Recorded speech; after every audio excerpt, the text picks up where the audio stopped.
Düşünürəm ki, heç də asan məcrada keçən oyun olmadı bizim üçün. Xüsusilə birinci hissəni qeyd edərdim.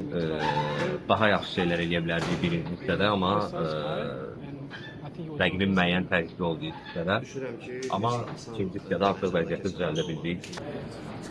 Zira Avrokuboklara vəsgəni təmin edib. Bu komanda da rahatlıq yaratdı, yəni bu oyun üçün. Səvayədə sonuncu yerdə olduğunu nəzərə alsaq. Təbii ki, Avrokuboklara vəsiqə qazanmağımız bizim üçün kifayət qədər yaxşı uğur hesab edilə bilər, amma düşünürəm ki, bundan kifayətlənmək lazım deyil və ən azından Konferans Liqası və yaxud da Avroliqada da uğurlu çıxışımızı davam etdirmək istəyirik. Sonrakı oyunlar Araz Naxçıvan və Sabahla sanki tur qalıbdır. Həm motivasiyasını qorub tutmaqla, həm də həmin oyunlara necə hazırlaşmağı düşünürlər. Eyni hazırlıq prosesi olacaq, heç nə dəyişməyəcək. Çünki sezon ərzində bacardığımızın ən yaxşısını demək olar ki, ortaya qoyduq və müəyyən nailiyyət qazandıq. Düşünürəm ki, hazırlıqla bağlı heç bir şey dəyişməyəcək və eyni hazırlıq prosesi olacaq.